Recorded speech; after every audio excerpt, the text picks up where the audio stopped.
क्या आपने कभी सोचा है कि जब सत्ता मजबूत होती है तो विचार क्यों बदलने लगते हैं? इस वीडियो में हम देखेंगे महाजन पदों का उदय, मगध की शक्ति और जैन तथा बौद्ध विचारों का जन्म जो भारतीय इतिहास की दिशा बदल देते हैं।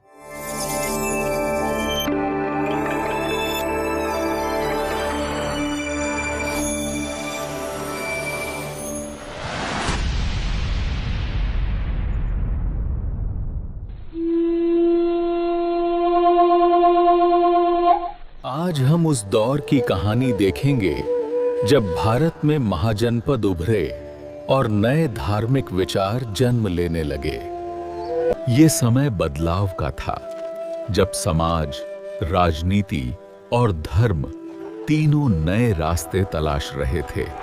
धीरे धीरे लोग एक जगह बसने लगे और इन बसे हुए क्षेत्रों ने आगे चलकर राजनीतिक पहचान बनानी शुरू की। इन पहचाने गए क्षेत्रों को जनपद कहा गया, जहां सत्ता और प्रशासन की स्पष्ट शुरुआत होने लगी। 6ठी शताब्दी ईसा पूर्व में छोटे राज्य एकत्रित होकर महाजनपद बने। किलेबंदी और व्यवस्थित सड़कें उनकी बढ़ती सत्ता का प्रतीक थीं। इस समय भारत में 16 प्रमुख महाजनपद थे, जो अलग-अलग क्षेत्रों में राजनीतिक शक्ति का केंद्र बने।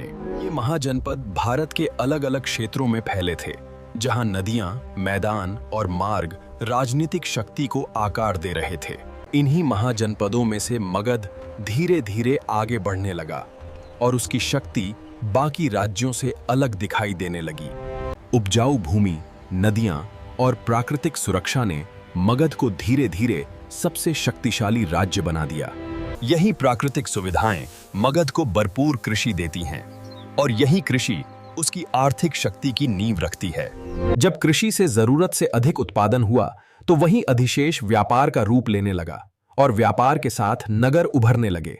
व्यापार और नगरों के साथ ही लोहे के औजारों का उपयोग बढ़ा, जिसने खेती को आसान बनाया और मगध की शक्ति को और आगे बढ़ाया।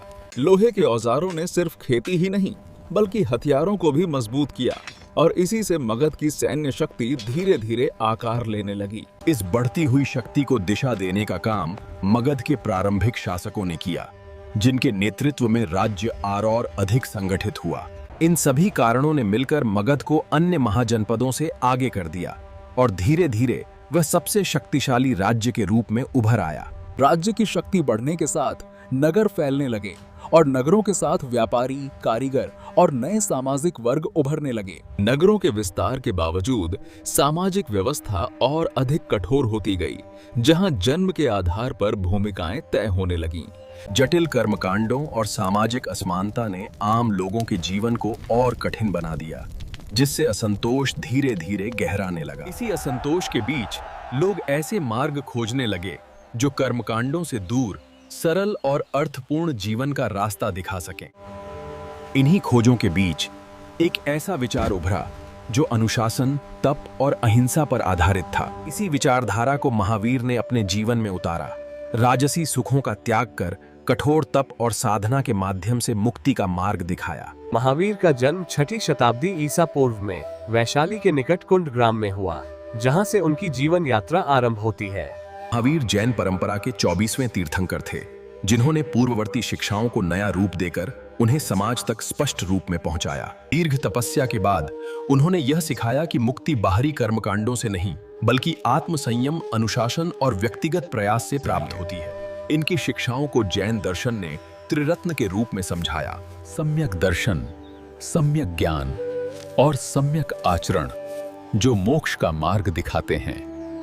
रत्न का सार अहिंसा और सरल जीवन में दिखा, जहां किसी भी प्राणी को हानि न पहुंचाना और आत्म संयम जीवन का मूल आधार बना। महावीर की शिक्षाएं धीरे से समाज तक पहुंची, जहां साधु, साध्वियां और गृहस्थ अनुयायी इस मार्ग को आगे बढ़ाने लगे। इसी समय एक और मार्ग उभरा जो कर्मकांडों से दूर संतुलित और व्यावहारिक जीवन का संदेश देता था। इस नए मार्ग को बौद्ध धर्म कहा गया, जिसे गौतम बुद्ध ने राजसी जीवन त्याग कर खोज और करुणा के मार्ग से आकार दिया। गौतम बुद्ध का जन्म 6ठी शताब्दी ईसा पूर्व में लुम्बिनी में हुआ, जहां से उनकी जीवन यात्रा आरंभ होती है। राजसी जीवन के बीच गौतम बुद्ध ने बुढ़ापा, रोग और मृत्यु को देखा, जिसने उन्हें गहरे चिंतन की ओर ले गया। दुख के सत्य को समझकर गौतम बुद्ध ने राजसी जीवन त्यागा और सत्य की खोज में संन्यास का मार्ग अपनाया। दीर्घ साधना के बाद गौतम बुद्ध को बोध की प्राप्ति हुई, जहां उन्होंने दुख के कारण और उसके निवारण को समझा। बोध के बाद बुद्ध ने बताया कि जीवन में दुख है, दुख का कारण है और उससे मुक्ति का एक मार्ग भी है। दुख से मुक्ति के लिए बुद्ध ने अष्टांग मार्ग बताया, जो सही विचार, आचरण और जीवन के संतुलन पर आधारित था। इसमें सम्यक दृष्टि, सम्यक संकल्प, सम्यक वाणी, सम्यक कर्म, सम्यक आजीविका, सम्यक प्रयास, सम्यक स्मृति और सम्यक समाधि शामिल है। अष्टांग मार्ग जीवन को संतुलित करने का एक व्यावहारिक तरीका था, जहां सोच, वाणी और कर्म को सही दिशा में लाने पर जोर दिया गया। 6ठी शताब्दी ईसा पूर्व में बौद्ध संघ ने शांति और अहिंसा का संदेश फैलाना शुरू किया। उनके उपदेशों ने समाज में गहरा प्रभाव डाला। जैन और बौद्ध आंदोलनों ने कर्मकांडों की जगह आचरण पर जोर दिया और समाज में करुणा, अहिंसा और समानता जैसे नए मूल्य स्थापित किए। इन आंदोलनों ने जटिल कर्मकांडों और जन्म आधारित भेदभाव पर प्रश्न उठाया और व्यक्ति के आचरण को अधिक महत्वपूर्ण बताया। इन विचारों ने सरल जीवन और अहिंसा को आचरण का आधार बनाया, जहां संयम और करुणा मानवीय जीवन के मुख्य मूल्य बने। नैतिक शिक्षाओं ने समाज को स्थिरता प्रदान की। इनका गहरा प्रभाव राजनीति और लोक जीवन पर पड़ा। इस दौर में राजनीतिक शक्ति और नए विचार एक साथ उभरे, जिन्होंने आगे आने वाले भारतीय इतिहास की दिशा तय की। इतिहास का यह अध्याय यहीं समाप्त होता है। आगे हम देखेंगे कि मौर्य साम्राज्य कैसे उभरता है और इतिहास में क्या प्रभाव छोड़ता है।